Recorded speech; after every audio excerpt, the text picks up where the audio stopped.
Welcome back to Farrand Friends Friday. I'm Karen Waltuck, the horticulturist of the Beatrix Farrand Garden Association in Hyde Park, New York.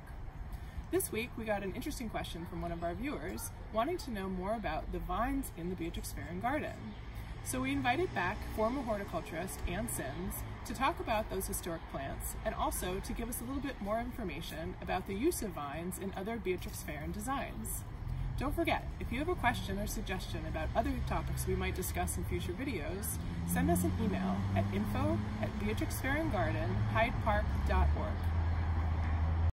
So the early restoration of the garden, there was a lot of infrastructure still in place here. The walls were intact, and along the walls were these upright locust planks that were original to the 1912 garden.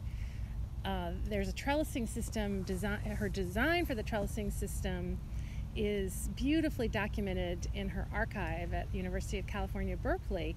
And she actually used the same trellising system that we have on the walls here at Belfield in a number of gardens. It consists of these locust uprights, and then the horizontal pieces are just simply made with bamboo.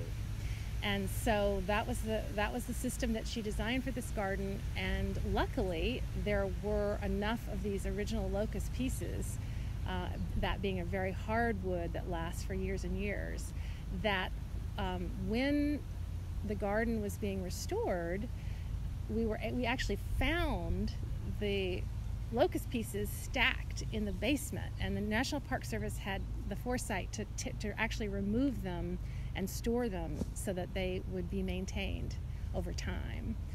And it was really exciting to be able to put the uprights back in place, and then to just buy crops of new bamboo that we have to replace every few years as they rot. But it's a very simple system, and it's something that I think people could use in their own gardens if they have a wall or a part of a building that they would want to trellis vines along. Now the vines in this garden, I don't think we have any evidence that these were planted by Farrand or were specified in particular by Farrand. There's no documentation to that, but we do, there are all these vines that are growing here were growing in the garden when we started the restoration in the early 90s. And as you see, there's amazing wisteria growing. It had gotten so overgrown that at the very beginning we just did basically rejuvenation pruning, where we just cut everything to the ground. And then it took a number of years to get them pruned and trellised up so that they would bloom, because they really like to be pruned hard. If you just let them grow and grow and grow, wisteria just works on vegetation, and if you try to bring in the vegetation through pruning, you can get a lot more bang for your buck with the blossoms. And then the other vine that was here, which is also a vigorous grower, is the Akebia quintata, and it's the five-leaf Akebia is its common name, and it's a lush, beautiful, semi-evergreen vine. It's has this very tiny foliage, more textured foliage, much smaller than the wisteria. So it's very lush and delicious along the trellising, but it's so vigorous that it gets really thick, and it's so exuberant that it tends to kind of take over.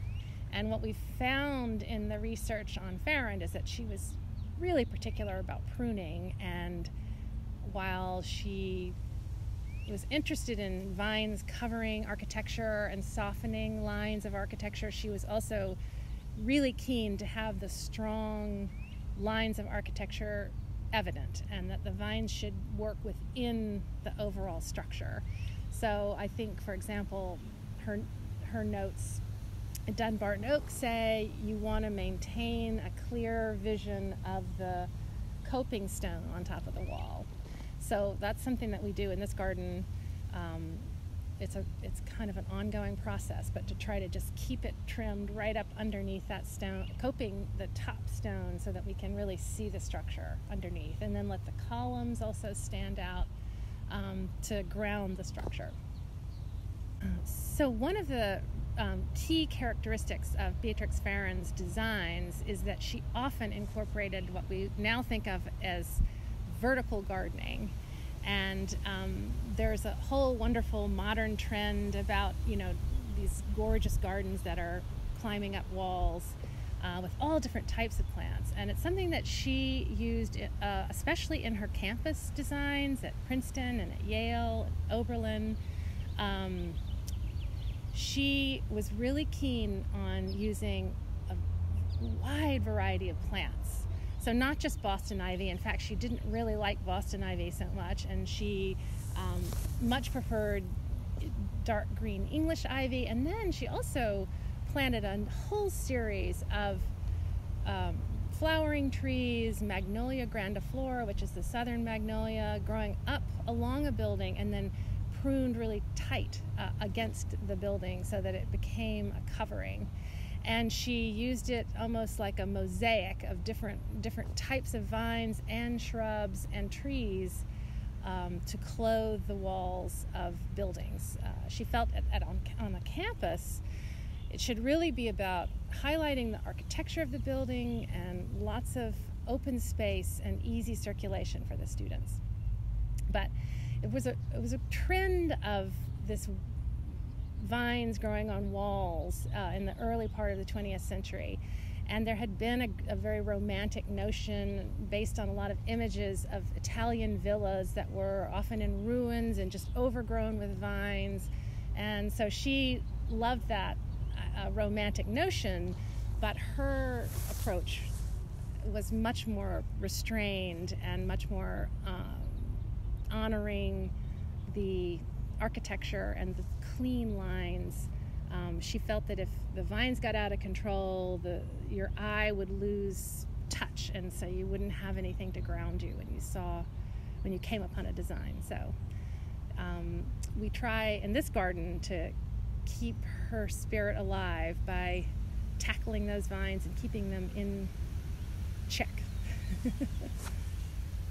So she used a number of the vines that we have in this garden in her designs for Dunbarton Oaks in Washington, D.C. And what's so lucky about the designs at Dunbarton Oaks is that she made careful notes of instruction on how to maintain the designs, and was quite specific about the vines.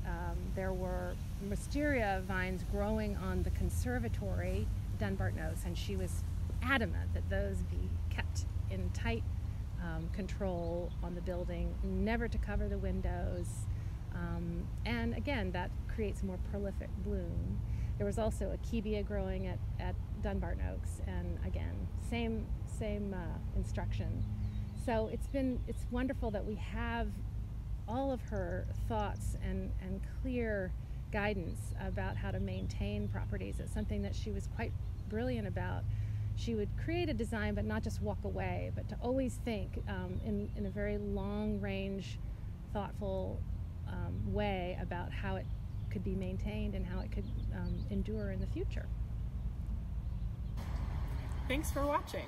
We hope you enjoyed the video, and if you have any other questions or suggestions about what we might talk about in future weeks, be sure to send us an email at info@beatrixfarrandgarden.hydepark.org.